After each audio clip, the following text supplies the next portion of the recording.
Before we dive in, like, comment, and subscribe if you believe real justice shouldn't look like a cutlass demo in the middle of the street. We don't just break the news, we break it down raw and Caribbean style. Now imagine this. A man is accused of theft, surrounded by an angry mob during a national state of emergency, and what follows looks more like a gladiator fight than any kind of lawful process. But this is no movie.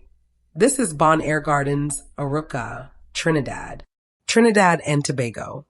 A disturbing incident of mob justice in Bon Air Gardens, Aruca street attack has left one man brutally injured with face partly chopped after a group of self-proclaimed vigilantes publicly assault and injure the individual with claims that he wanted to steal. Bon Air looking less like a garden and more like 300, Trinidad edition. And during a state of emergency too. Boy, imagine enforcing lawlessness under lockdown. The assault incident recorded in a now viral video reportedly took place on Wednesday, July 30th around the late afternoon when the unidentified man was caught by a group of residents in Bon Air Gardens, Aruca claiming he had entered the neighborhood to steal. Now just so we clear, no police, no handcuffs, no paperwork. Just he chief, and suddenly everybody is judge, jury, and executioner. A man go buy bread and come back to a crime scene. The group of self-claimed vigilantes in Trinidad detained the individual and subjected him to horrific assaults in public while filming the whole incident. Apparently, the new crime protocol is beat first, post later. Trinidadians have turned justice into Instagram content. The video showcases the individual surrounded by the hostile group of male residents with the victim, pleading with the group, saying that he was innocent and was only in the area to meet a woman and fix her phone. That line sounds like it comes straight from the man caught slipping starter pack. But real talk, even if he lying, since when pleading for your life equals comedy material. The group of residents dismissed his claims and proceeded to cut his face twice with a cutlass causing blood to spray all on him due to the deep wound. In a time where you're supposed to be indoors under SOE curfew, these fellas out here playing Mortal Kombat. Trinidad don't need new laws, it needs new hearts. The graphic video continued to showcase the group proceeding to humiliate him by stripping him down and beating him with a stick across his buttocks. So we move from justice to Jumbie Carnival? You can't call it discipline when it looking like backyard WWE in Aruca. In a chilling moment, the video displays the victim surrounded by the hostile group with tears in his eyes and blood pouring from his partly chopped face while looking dazed and terrified, and one of the men in the group is also seen holding the cutlass and threatening to chop the victim's other side of the face and kill him. This is trauma. This is terror. This ain't no citizen's arrest. This is a public execution rehearsal. And all happening under a state of emergency, where law is supposed to be tighter.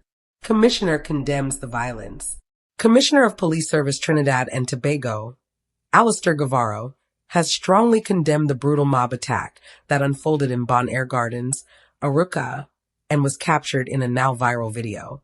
Glad to hear, Commissioner, but how come y'all always arrive after the blood dry? Calling the attack deeply disturbing as there is no justice in mob-based violence, as they have no place in a lawful society. The commissioner said that such acts of vigilante as well as mob rule does not hold any place in a lawful society. He further added that the TPS does not and will not tolerate such acts. Meanwhile, the internet done watch it 80,000 times, and some even commenting he get what he deserve. That's the part people not talking about. How social media has made public beatdowns feel normal. The TPS police have launched an investigation into the attack, an assault that left the man in Bon Air Gardens, Aruca face partly chopped off and beaten. Let's hope this ain't one of those investigations that move slower than a Wassa truck in traffic.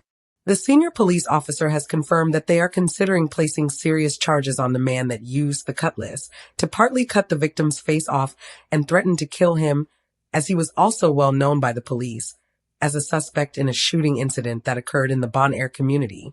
So let me get this straight. The vigilante himself is a known suspect in a shooting, and now he playing street executioner? Make it make sense. Is we running a court or a crime ring with a cutlass? The victim, who sustained multiple deep-cut wounds on his face from the cutlass and a broken arm, was eventually taken for medical treatment where he received multiple stitches from the chop injuries. No matter what the man did, this should never be the standard. You can't fight crime by becoming the very thing you're claiming to fight. Mob justice during a state of emergency is a national red flag. If the public feels they have to take justice into their own hands, it's either because the system failing or the rage is out of control. Either way, we all in danger. Let us know what you think in the comments. Do you believe vigilante justice has a place in the Caribbean? Or is it a step back into chaos? Like this video if you think cutlass culture needs to end, and subscribe for more fearless Caribbean coverage because these stories go beyond gossip. They go to the core of who we are becoming.